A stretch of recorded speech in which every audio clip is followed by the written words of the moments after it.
আলহামদুলিল্লাহ ওয়াসসালাতু ওয়াসসালামু আলা রাসূলিল্লাহ আম্মা বা'দ। ইমামের পেছনে মুক্তাদিগণ আমিন আস্তে বলবে নাকি জোরে বলবে, এই বিষয়টি নিয়ে আজকে আমরা একটি চূড়ান্ত সমাধানে পৌঁছার চেষ্টা করব। তার আগে আমাদের যে সকল তথাকথিত সালাফি ভুয়া আহলে হাদিস বাংলাদেশে আছে, তাদের একটা চরিত্র উল্লেখ না করলেই নয়। তাদের একটি প্রতারণাপূর্ণ স্বভাব রয়েছে। সেটা হচ্ছে, আপনি যখন তাদের সামনে পেশ করবেন, আপনি যখন তাদের সামনে সাহাবায়ে কেরামের আমল পেশ করবেন, সাহাবায়ে কেরামের ফতোয়া পেশ করবেন, আপনি যখন তাদের সামনে বলবেন যে অধিকাংশ সাহাবায়ে কেরাম, অধিকাংশ তাবিঈ নামাজে আমিন আস্তে বলতেন। যেমনটি ইবনে জারির তবারি তার তাহযীবুল আসার গ্রন্থে স্পষ্ট ভাষায় বলেছেন যে অধিকাংশ সাহাবায়ে কেরাম, অধিকাংশ তাবিঈগণ নামাজে আমিন আস্তে বলতেন। তখন আমাদের এই সকল সালাফি ভাইয়েরা বলবেন যে রাখো তোমার সাহাবী। তারা এক ধরনের বেয়াদবিপূর্ণ আচরণ করে, দুঃসাহসিকতা দেখিয়ে তারা বলবে রাখো তোমার সাহাবী। সাহাবী কি করতো না করতো সেটা আমার দেখার বিষয় না, আমি দেখব আল্লাহ রাসূল সাল্লাল্লাহু আলাইহি ওয়াসাল্লামের আমল। আল্লাহ রাসূল সাল্লাল্লাহু আলাইহি ওয়াসাল্লাম যেহেতু আমিন জোরে বলতে বলেছেন, এজন্য আমরা আমিন জোরেই বলবো। আমরা সাহাবায়ে কেরামের কারণে আল্লাহ রাসূলের নির্দেশ অমান্য করব না। তো দেখুন, তাদের সামনে আপনি যখন সাহাবায়ে কেরামের আমল পেশ করবেন, তখন তারা তুড়ি মেরে সাহাবায়ে কেরামের আমল উড়িয়ে দিবে। তারা অধিকাংশ সাহাবী, অধিকাংশ তাবিঈদের আমলকে তারা তুচ্ছ তাচ্ছিল্যের সাথে পেশ করে তারা বলবে আমরা সাহাবী টাহাবী মানি না, আমরা নবীর হাদিস মানি। নবীর হাদিস থেকে দেখাও যে নবী সাল্লাল্লাহু আলাইহি ওয়াসাল্লাম আমিন জোরে বলেছেন নাকি আস্তে বলেছেন। এজন্যই তারা সাহাবায়ে কেরামের আমল মানে না। ওমর রাদিয়াল্লাহু তাআলা আনহুর মতো সাহাবী, যিনি বলেছেন যে নামাজের মধ্যে যে কয়টা বিষয় আস্তে পড়তে হয় তার মধ্যে একটি হচ্ছে আমিন, তারা ইবনে মাসউদকে মানে না, তারা শাআবীকে মানে না, তারা প্রখ্যাত মুহাদ্দিস ইব্রাহিম নাখাই, ইব্রাহিম তাইমি, কাউকে তারা মানে না, ইমাম মালিককে মানে না। তাদের আমল, সাহাবায়ে কেরামের আমল, তাবিঈদের আমল, বড় বড় ইমামদের আমল, বড় বড় ইমামদের ফতোয়া, ইমাম আবু হানিফা, ইমাম মালিক, ইমাম শাফিঈ, তাদের ফতোয়া যখন আপনি তাদের সামনে পেশ করবেন যে তারা আমিন আস্তে বলেছেন, তারা আপনাকে তুড়ি মেরে উড়িয়ে দিবে যে রাখো সাহাবী, রাখো তাবিঈ, রাখো তোমার ইমাম, আমি নবীকে মানি, নবীর হাদিস আমাকে দেখাও। ভালো কথা, আজকে আমি নবীর হাদিস থেকেই তাদের জবাব দেওয়ার চেষ্টা করব ইনশাআল্লাহুল আজিজ। এই বাংলাদেশে যত সালাফি আছে, আহলে হাদিস আছে, গায়রে মুকাল্লিদ আছে, লা মাযহাবী আছে, শুধু বাংলাদেশে না, ইন্ডিয়াতে, পাকিস্তানে, সারা বিশ্বের যত সালাফি আছে, সবাইকে আমি আজকে বলবো, সবার প্রতি আমার চ্যালেঞ্জ থাকবে, আপনারা যদি আল্লাহ রাসূল সাল্লাল্লাহু আলাইহি ওয়াসাল্লামের একটা সহিহ হাদিস দেখাতে পারেন যেখানে আল্লাহ রাসূল সাল্লাল্লাহু আলাইহি ওয়াসাল্লাম বলেছেন যে ইমামের পেছনে মুক্তাদিরা তোমরা আমিন জোরে বলবে, অথবা তিনি ইমামের পেছনে মুক্তাদিদেরকে আমিন জোরে বলতে উদ্বুদ্ধ করেছেন, উৎসাহিত করেছেন, অনুপ্রাণিত করেছেন, এমন একটা সহিহ হাদিস যদি তারা দেখাতে পারে, তাদেরকে নগদ 5 লক্ষ টাকা পুরস্কার দেওয়া হবে ইনশাআল্লাহ। যদি তাও তারা না পারে, তাহলে আরো ছোট করে, আরো সহজ করে দিলাম, আল্লাহ রাসূলের নির্দেশ লাগবে না, আল্লাহ রাসূল সাল্লাল্লাহু আলাইহি ওয়াসাল্লামের সরাসরি হাদিস লাগবে না। তারা যদি একটা সহিহ হাদিস এই মর্মে পেশ করতে পারে যেখানে এটা থাকবে যে আল্লাহ রাসূল সাল্লাল্লাহু আলাইহি ওয়াসাল্লামের পেছনে সাহাবায়ে কেরাম সূরাতুল ফাতিহার পরে জোরে আমিন বলেছেন, এমন একটা হাদিস যদি তারা দেখাতে পারে পৃথিবীর বুকে, তাহলে তাদেরকে 5 লক্ষ টাকা পুরস্কার দেওয়া হবে। তো মুক্তাদিগণ ইমামের পেছনে জোরে আমিন বলবে, এ মর্মে রাসূল সাল্লাল্লাহু আলাইহি ওয়াসাল্লামের কোনো নির্দেশনা, কোনো নির্দেশ অথবা তার পক্ষ থেকে কোনো উদ্বুদ্ধকরণ মূলক কোনো হাদিস, অথবা আল্লাহ রাসূলের পেছনে সাহাবায়ে কেরাম জোরে আমিন বলেছেন, এই ধরনের বিশুদ্ধ সহি হাদিস যদি পৃথিবীর বুকে কোনো সালাফি, কোনো লা মাযহাবি, কোনো আহলে হাদিস, কোনো গায়রে মুকাল্লিদ যদি পেশ করতে পারে, তাদেরকে নগদ 5 লক্ষ টাকা পুরস্কার দেওয়া হবে ইনশাআল্লাহ।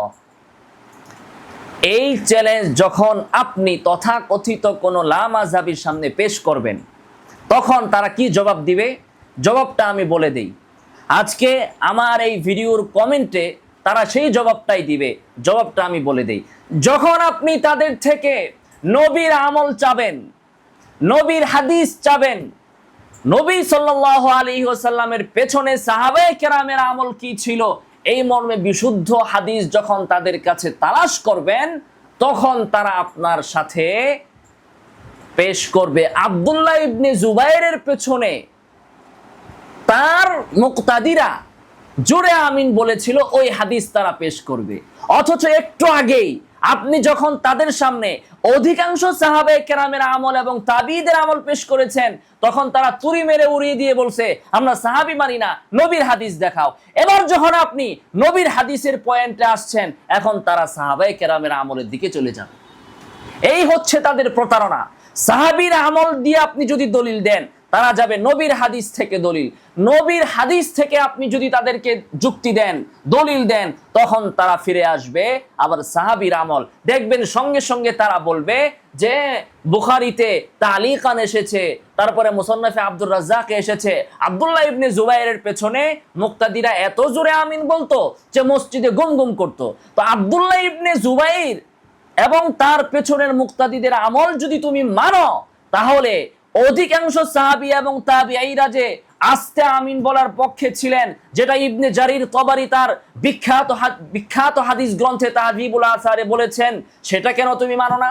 যদি ইবনে জুবাইর, আব্দুল্লাহ ইবনে জুবাইর রাদিয়াল্লাহু তাআলা আনহুর বক্তব্য মানো, যার শাসনকাল হযরতে আবু বকর, ওমর, উসমান, আলী, হাসান, মুআবিয়া,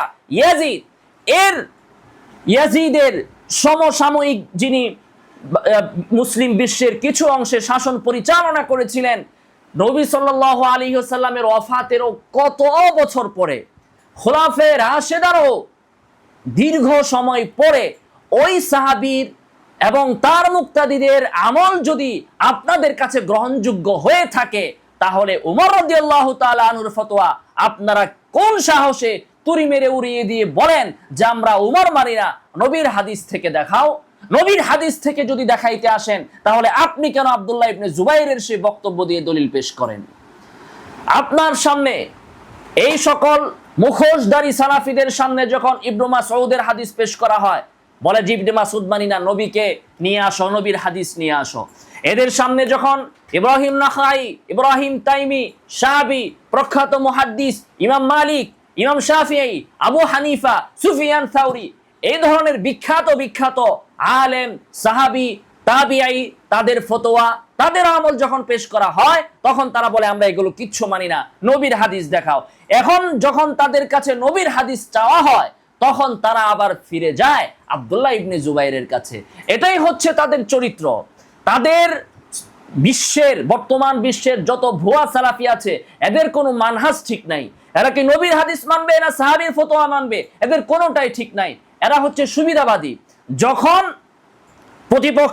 প্রতিপক্ষ তাদেরকে নবীর হাদিস থেকে দলিল দিবে, তখন তারা ফিরে যাবে সাহাবীদের ফতোয়ায়। যখন সাহাবীদের ফতোয়া থেকে তাদেরকে ধরা হবে, তখন তারা চাবে নবী সাল্লাল্লাহু আলাইহি ওয়াসাল্লামের হাদিস। এই হচ্ছে একটা বিষয়। 2 নম্বর বিষয় হচ্ছে, তারা এখানে একটা জয়ীফ হাদিস, যেটা মূলত সহি নয়, সেটা নিয়ে আসবে যে আল্লাহ রাসূল সাল্লাল্লাহু আলাইহি ওয়াসাল্লামের পেছনে সাহাবীরা আমিন বলেছে, ফলে মসজিদ গুম গুম করেছে। ইবনে মাজার হাদিস, যে হাদিসটা নিতান্তই জয়ীফ এবং আমলযোগ্য নয়, দলিলযোগ্য নয়। এখন তারা জয়ীফ হাদিসকে জাল হাদিসের সাথে তুলনা করে, কিন্তু যখন ঠেকায় পড়বে, তখন সাহাবায়ে কেরামের ফতোয়া, আমল সবকিছু বাদ দিয়ে ওই জয়ীফ হাদিসকে মাথায় নিয়ে কিন্তু তারা নাচবে। এজন্যই যেহেতু মুক্তাদির ইমামের পেছনে জোরে আমিন বলার কোনো হাদিস পৃথিবীর বুকে সহিহ হাদিস নাই, এজন্য ইমাম আবু হানিফা বলেছেন মুক্তাদিরা আস্তে আমিন বলবে। ইমাম মালিক বলেছেন, ইমাম শাফিঈ তিনি যদিও নাকি প্রথম যুগে বলতেন মুক্তাদিরা জোরে আমিন বলবে, কিন্তু যখন তিনি সহিহ হাদিস খুঁজে পান নাই তখন তিনি তার সেই মত থেকে ফিরে এসে বলেছেন যে ইমামের পেছনে মুক্তাদিরা আমিন জোরে বলবে না, বরং আস্তে বলবে। এই জন্যই সুফিয়ান সাউরি তিনিও বলেছেন যে আমিন আস্তে বলতে হবে। ইব্রাহিম তাইমি, ইব্রাহিম নাখাই, শাআবী সহ প্রখ্যাত মুহাদ্দিসগণ এই অভিমতই পোষণ করেছেন। এই জন্যই অধিকাংশ সাহাবী তাবেঈরা আমিন আস্তে বলার পক্ষেই ছিলেন। অতএব আমাদের এই সকল তথাকথিত সালাফি ভাইদেরকে আমরা প্রশ্ন করব যে মুক্তাদি আমিন যে জুড়ে বলবে এই মর্মে আল্লাহ রাসূলের হাদিস থেকে একটা সহিহ হাদিস দেখাও, অথবা সাহাবায়ে কেরাম নবীর পেছনে জুড়ে বলেছেন একটা সহিহ হাদিস আমাদের সামনে পেশ করো। যদি পেশ করতে না পারেন তাহলে মুক্তাদি তার নামাজের শুরু থেকে শেষ পর্যন্ত সব কিছু আস্তে বলে। মুক্তাদি তাকবীরে তাহরিমা আস্তে বলে না জোরে বলে। মুক্তাদি যখন রুকুতে যায় রুকুর তাকবীর জোরে বলে না আস্তে বলে। রুকু থেকে যখন উঠে তখন সামি আল্লাহু লিমান হামিদা মুক্তাদি জোরে বলে নাকি আস্তে বলে।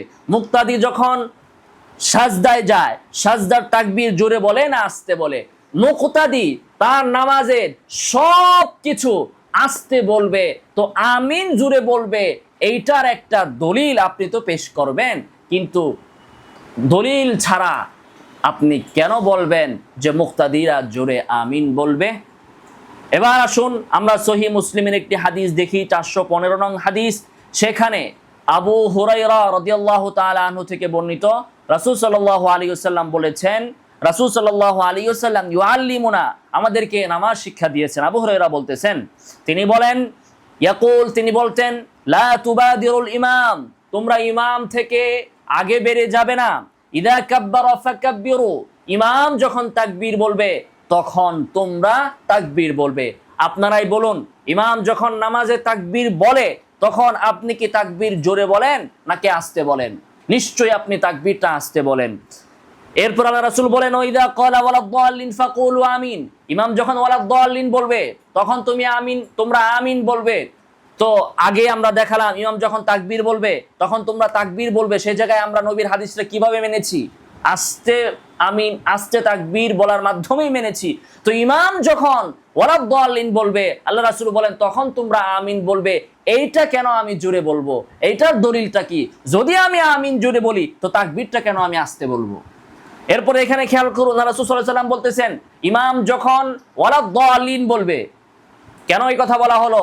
ইমামও যদি আমিন জোরেই বলতো তাহলে আল্লাহ রাসূল সাল্লাল্লাহু আলাইহি ওয়াসাল্লাম বলতেন ইমাম যখন আমিন বলবে তখন তোমরা বলবে আমিন। যেহেতু ইমাম আমিন আস্তে বলবে এটা আমরা শুনতে পারবো না, সেই জন্য নবী সাল্লাল্লাহু আলাইহি ওয়াসাল্লাম বলেছেন ইমাম যখন ওয়ালাদ-দাল্লিন বলবে তখন তোমরা আমিন বলবে। এরপর ওয়াইদা রাকা ফারকাউ ইমাম যখন রুকু দিবে তখন তোমরা রুকু দিবে। তো ইমাম যখন রুকুতে যায় তাকবীর বলে তখন আমরা কি তাকবীর জোরে বলি না আস্তে বলি?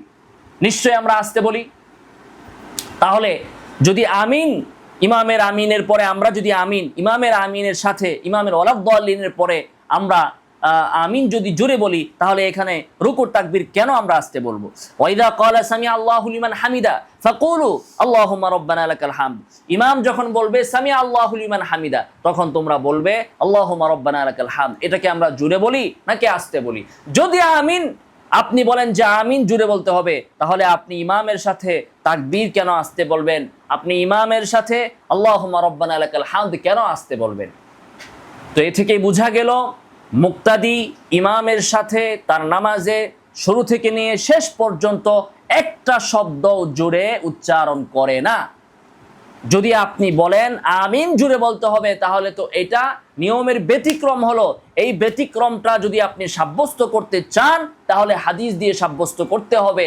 পৃথিবীর বুকে আল্লাহ রাসূল সাল্লাল্লাহু আলাইহি ওয়াসাল্লাম থেকে এমন কোনো বিশুদ্ধ হাদিস নাই যে হাদিসের মধ্যে বলা হয়েছে ইমামের পেছনে মুক্তাদিরা আমিন জোরে বলবে, অথবা সাহাবায়ে কেরাম নবী সাল্লাল্লাহু আলাইহি ওয়াসাল্লামের উপস্থিতিতে আমিন জোরে বলেছেন, এমন কোনো বিশুদ্ধ হাদিস পৃথিবীর বুকে নাই।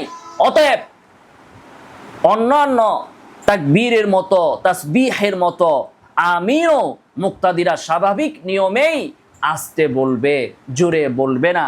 এটাই হচ্ছে সঠিক কথা। আল্লাহ সুবহানাহু ওয়া তাআলা আমাদেরকে বিশুদ্ধ আমল করার তৌফিক দান করুন। আমিন ওয়া আখিরু দাওয়ানা আলহামদুলিল্লাহি রাব্বিল আলামিন।